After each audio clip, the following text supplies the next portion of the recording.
teman-teman, salam sehat selalu.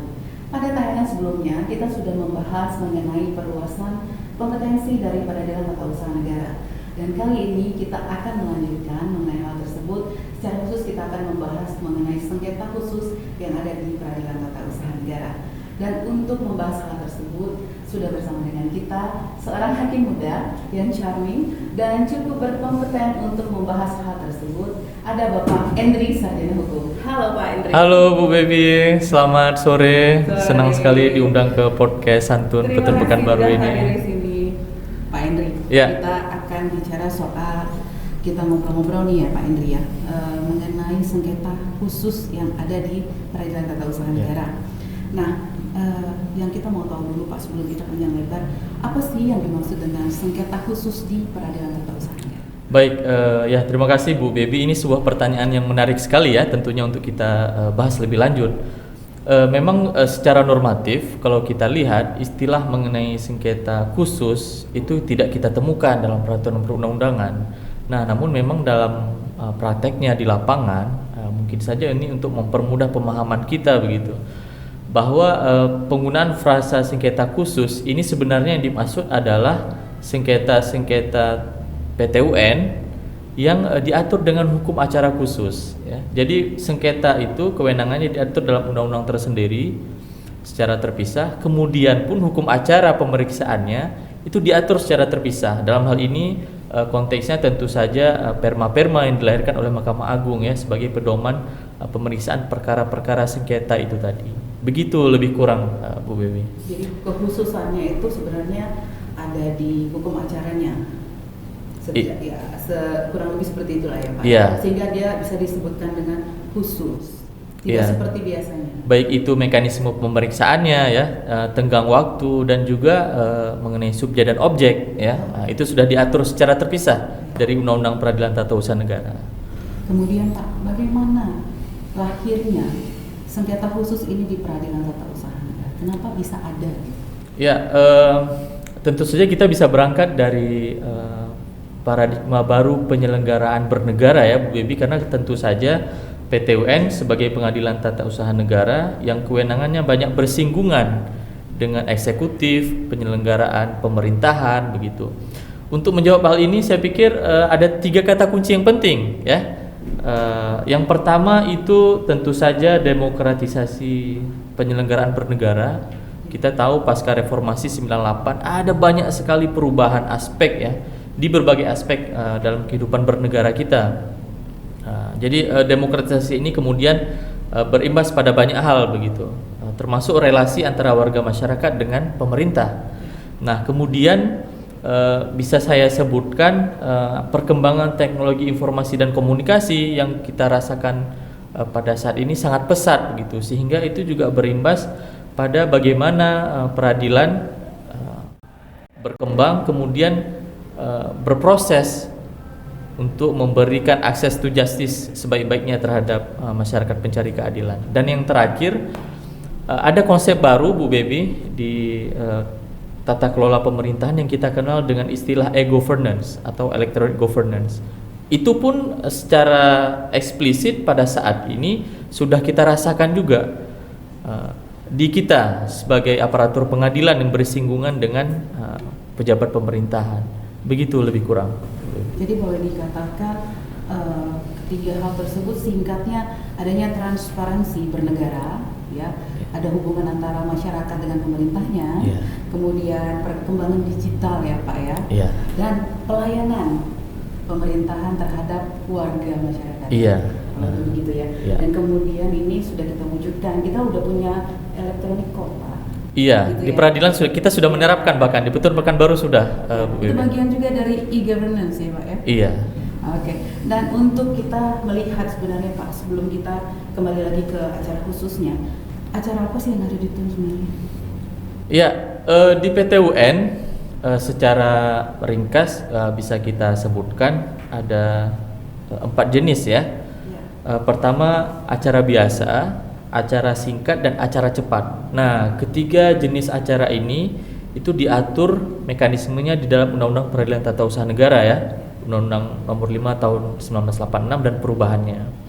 Nah, kemudian mengenai hukum acara khusus yang tadi kita sudah singgung di awal, itu secara terpisah diatur dalam berbagai peraturan Mahkamah Agung yang terbit akhir-akhir ini. Ada banyak sekali bentuk-bentuk perma-perma itu, Bu Baby. Tergantung acara khususnya apa? Iya, tentu saja disesuaikan dengan jenis kompetensi yang dimiliki oleh PTUN tadi ya. Untuk masing-masing kompetensi, jenis sengketa, ada hukum acaranya tersendiri. Bisa nggak Pak kita menguraikan acara khusus itu apa aja sih Pak? Misalnya jenisnya apa gitu? Ya. Sehingga dia disebut khususnya seperti ini. Jenis-jenis sengketanya ya. Gitu Pak. Ya, mungkin kita berangkat dulu dari Undang-Undang Nomor 30 tahun 2014 ya, atau yang Tentang administrasi pemerintahan. Iya, kita kenal dengan Undang-Undang AP. Biasanya kita menyebutkan demikian. Nah, di Undang-Undang AP ini ada dua jenis kompetensi baru PTUN. Pertama mengenai penilaian unsur penyalahgunaan wewenang, dan yang kedua mengenai fiktif positif. Nah, dua jenis kompetensi baru ini diatur dengan perma tersendiri. Ya, mungkin ini akan kita singgung lebih lanjut di materi berikutnya begitu ya. Boleh, Pak. Nah, kemudian iya, di undang-undang terpisah ada beberapa kompetensi baru juga yang dimiliki oleh PTUN. Kita bisa sebutkan misalnya di sengketa keterbukaan informasi publik, itu kompetensinya diatur dalam Undang-Undang Nomor 14 tahun 2008 tentang keterbukaan informasi publik. Nah, kemudian hukum acaranya diatur secara terpisah. Itu di dalam Peraturan Mahkamah Agung Nomor 2 tahun 2011 tentang tata cara penyelesaian sengketa informasi publik di pengadilan. Tentu saja ini kaitannya dengan ketentuan badan publik ya, keterbukaan informasi publik di badan publik gitu. Karena ada juga badan swasta yang itu menjadi kewenangan pengadilan negeri. Nah, kemudian yang kedua itu sengketa pengadaan tanah untuk kepentingan umum. Nah, ini bisa kita lihat di dalam Undang-Undang Nomor 2 tahun 2012 tentang pengadaan tanah untuk kepentingan umum. Nah, hukum acaranya itu diatur di dalam Perma Nomor 2 tahun 2016 tentang pedoman beracara dalam sengketa penetapan lokasi pembangunan untuk kepentingan umum. Nah, yang terakhir ini Bu Baby yang menjadi kompetensi kita itu sengketa proses administrasi pemilu. Nah, itu bisa administrasinya ya. Jadi bukan yang lain tapi proses administrasinya. Itu bisa kita lihat di dalam Undang-Undang Nomor 7 tahun 2017 tentang pemilihan umum. Nah, sedangkan hukum acaranya itu diatur di dalam Perma Nomor 5 tahun 2017 tentang tata cara penyelesaian sengketa proses pemilihan umum. Nah, Pak, untuk sengketa keterbukaan informasi publik. Nah, ini bagaimana Pak kriterianya atau karakteristiknya yang diatur di dalam undang-undangnya dan bagaimana menjalankan hukum acaranya sesuai dengan Perma? Iya. Nah, ini semakin mendalam ya pembahasan kita ya, Bu Baby ya. Secara ringkas memang sengketa keterbukaan informasi publik ini bisa saya jelaskan kalau kita lihat dari sisi subjek ya, atau siapa aja sih yang berhak mengajukan keberatan begitu. Nah, itu tentu saja pihak-pihak yang semula bersengketa di Komisi Informasi, karena sebelum mereka sengketa ini diajukan di PTUN, mereka tentunya sudah harus lebih dulu menyelesaikan di Komisi Informasi ya. Nah, mereka yang bersengketa di Komisi Informasi itu tadi itu bisa pemohon informasi, baik itu perseorangan atau badan hukum. Kemudian yang kedua termohon informasinya. Tentu saja yang sesuai dengan kewenangan kita itu adalah badan publik negara. Nah, jadi siapa yang tidak diuntungkan atau keberatan terhadap putusan Komisi Informasi, mereka berhak mengajukan sengketa di PTUN. Disebut dengan pemohon dan termohon. Pemohon dan termohon. Nah, kemudian mengenai objeknya dalam sengketa ini itu jelas Bu Baby, informasi yang dimohonkan tadi yang oleh putusan Komisi Informasi itu dinyatakan ditolak atau dikabulkan. Nah, kemudian yang terakhir mengenai tenggang waktu, karena ini karakteristik dalam hukum acara khusus Bu Baby ya. Untuk pemeriksaan sengketanya sendiri itu 60 hari kerja sejak majelis ditetapkan oleh ketua pengadilan, itu untuk tingkat pertama. Kemudian di tingkat kasasi sebagai upaya hukumnya itu 30 hari kerja sejak majelis ditetapkan. Untuk upaya hukumnya sendiri boleh nggak Pak untuk keterbukaan informasi ini? Ada upaya hukum nggak? Upaya hukumnya kasasi. Kasasi. Hanya itu kasasi ya Pak ya? Sebagai upaya hukum biasa kasasi. sedangkan upaya hukum luar biasa tentu peninjauan kembali ya. Oke, kita boleh PK ya Pak di sini. Iya. Nah, ini kita mau gali lagi Pak, pengadaan tanah. Ini juga kan sengketa khusus ya Pak ya. Nah, bagaimana sih kriterianya Pak sehingga dia disebut khusus juga? Apakah sama dengan keterbukaan informasi tadi atau ada perbedaan? Ya, nah ini juga menjadi bagian dari informasi kita untuk warga masyarakat ya Bu Bebi ya, karena memang sengketa pengadaan tanah ini karena jarang ada sengketanya sehingga ya masih agak awam untuk masyarakat. Nah, di sengketa pengadaan tanah untuk kepentingan umum, saya boleh sampaikan subjeknya itu adalah pihak yang berhak ya, atau boleh kita katakan pihak yang menguasai, memiliki lokasi yang ditetapkan oleh entah itu pejabat tertentu begitu, yang akan dijadikan ada perubahan peruntukan begitu ya. Nah, pihak yang berhak itu boleh jadi perseorangan, bisa jadi badan hukum, badan sosial, atau badan keagamaan, atau bisa juga instansi pemerintah yang menguasai objek pengadaan tanah tadi. Nah, itu bisa kita lihat di pasal 1 angka 4 Perma sengketa pengadaan tanah ini. Baik. Kemudian dengan objeknya bagaimana Pak? Ya, jadi objek dari sengketa ini adalah penetapan lokasi oleh gubernur atau bupati ya, tergantung pejabat mana yang berdasarkan kewenangannya menerbitkan keputusan penetapan lokasi itu tadi. Jadi surat keputusan penetapan lokasinya. Itu yang digugat ya Pak? Ya, itu yang dijadikan sebagai objek di PT UN. Kemudian tenggang waktunya Pak untuk menyelesaikan perkara ini? Ya, nah tenggang waktu untuk pemeriksaan perkara di sengketa pengadaan tanah ini itu 30 hari kerja sejak diterimanya gugatan di tingkat pertama ya. Kemudian di tingkat kasasi itu 30 hari kerja sejak permohonan kasasi diregistrasi. Jadi lebih cepat ya Pak di Mahkamah daripada keterbukaan informasi? Iya. Ini tentu saja untuk memberikan kepastian hukum yang lebih cepat ya untuk warga masyarakat ya, Baby ya. Nah, yang terakhir Pak, saya ingin juga menggali mengenai sengketa proses administrasi pemilu. Iya. Nah, ini di garis bawah ini administrasi ya Pak ya? Administrasi. Bagaimana peradilannya ya? Iya. Nah, ini kalau subjeknya siapa aja Pak?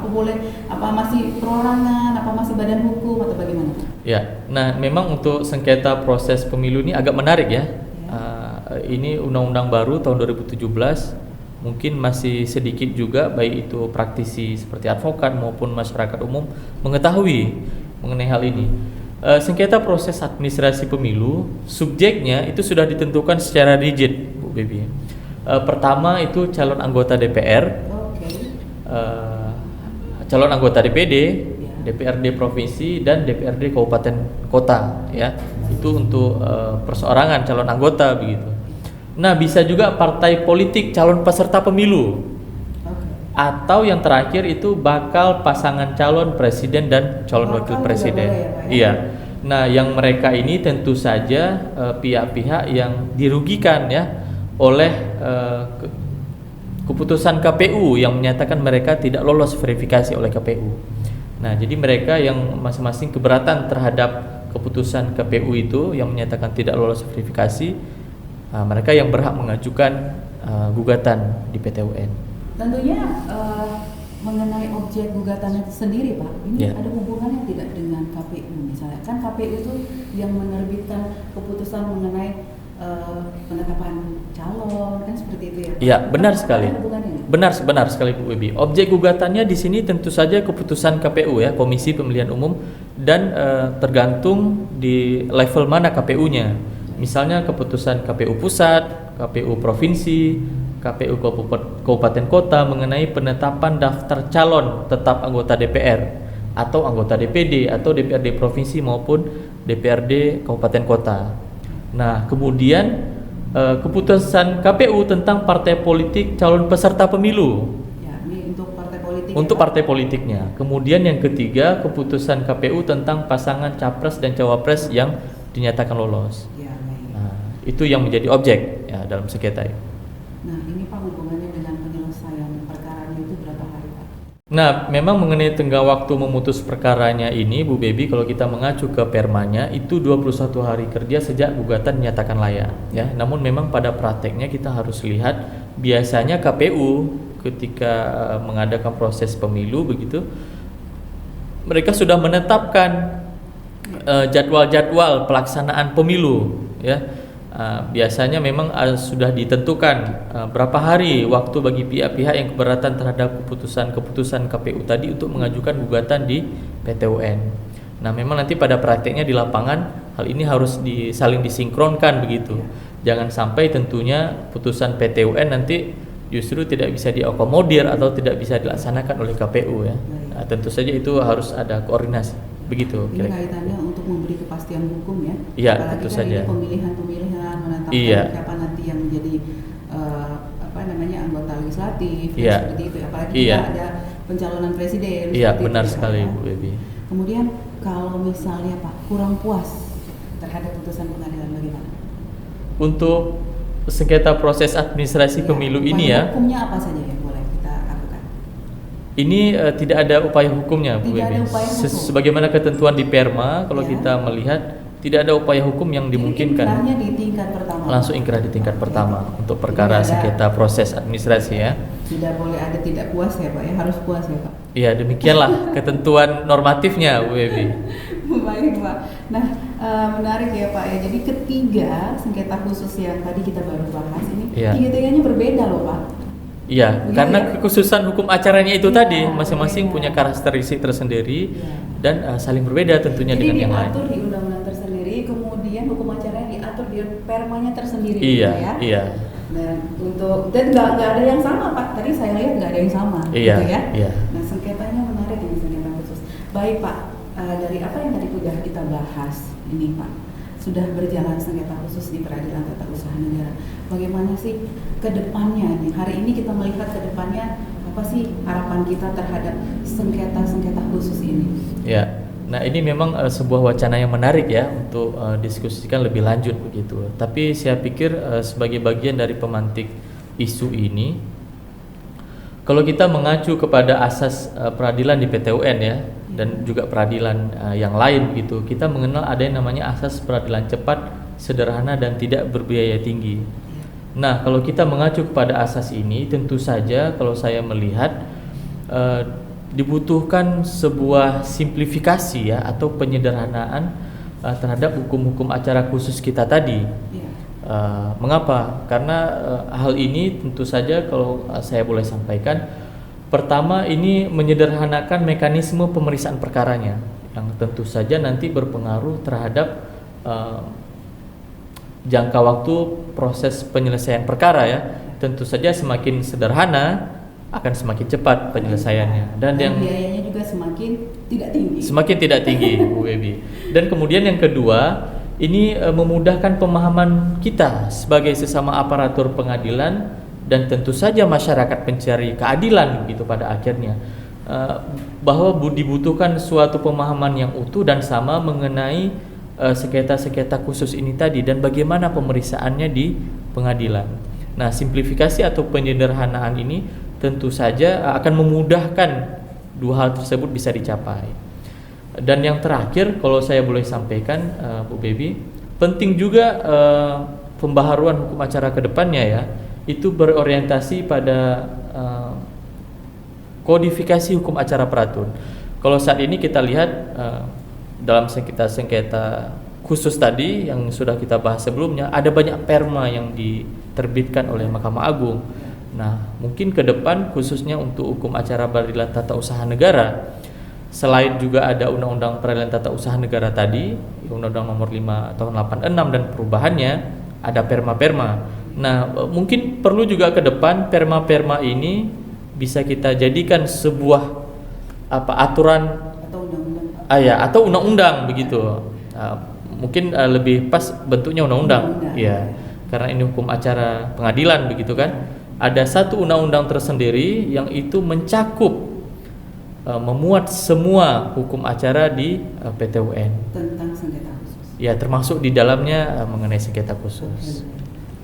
Pak Henry, ini berarti kita sebagai aparatur di pengadilan ya, kita berharap kedepannya ada penyederhanaan, meskipun ini kayaknya sudah sederhana, tapi mungkin kalau lebih sederhana, lebih simpel. Iya, tentu saja. Ini berguna untuk pencari keadilan. Sangat-sangat berguna. Gitu. Iya. Dan kodifikasi tadi ya, singkatnya kodifikasi. Iya.